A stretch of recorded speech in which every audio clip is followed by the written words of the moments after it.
La stratégie de positionnement comporte plusieurs éléments. Regardons-les ensemble. Donc c'est le résultat de la segmentation et du ciblage qui amène à vouloir se positionner, se montrer d'une certaine façon.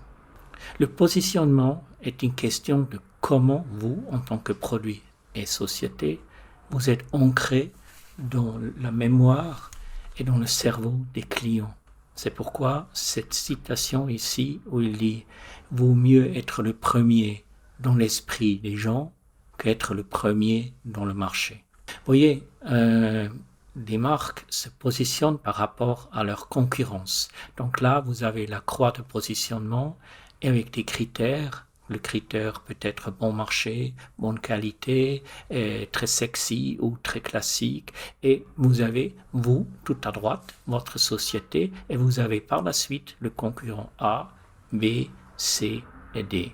Donc, sur cette base, vous pouvez positionner vous-même et les concurrents. Ça veut dire sur la base des critères que vous appliquez. Et les critères, vous pouvez les changer au fur et à mesure.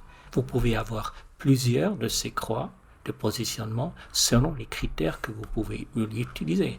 Ça peut être le design, ça peut être la qualité, ça peut être la taille de la société et la puissance de distribution. Tous les différents aspects peuvent être mesurés entre vous et votre concurrent, comme je le montre ici. Ici, vous avez image de marque positive et image de marque négative, prix négatif ou bas, prix élevé. Et vous voyez, Zara se positionne différemment que Hennes & Mauritz. Je prétends que Zara a une meilleure image, mais c'est un petit peu plus cher.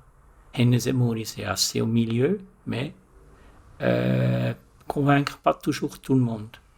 Après, vous avez Kiabi, qui est en fait une marque de prêt-à-porter très bon marché en France, comme vous le savez, mais ils ont des prix, ils pratiquent des prix très bas, mais ils ont une image de marque très basse.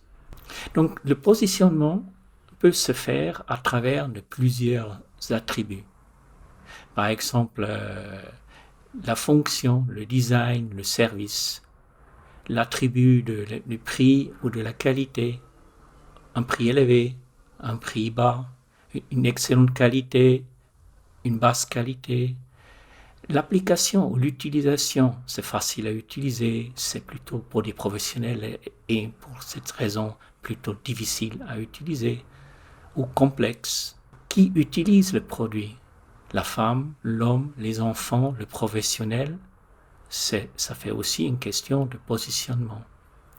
Donc, quelle catégorie de produit vous êtes?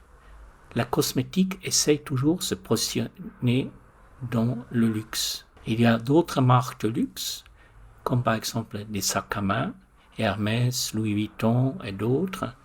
Et il y en a d'autres comme Longchamp et d'autres sacs qui sont beaucoup moins élitistes, mais qui ont un très bon marché dans le moyen de gamme.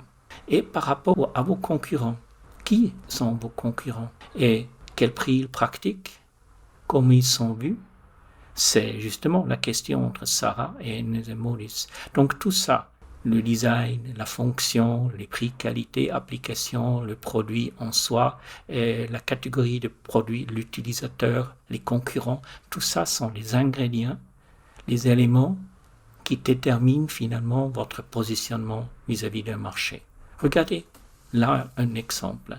Zara versus H&M, on a déjà dit Louis Vuitton versus Hermès. Vous allez quand même pas me dire que Louis Vuitton est supérieur à Hermès, bien que les deux soient dans le marché du luxe.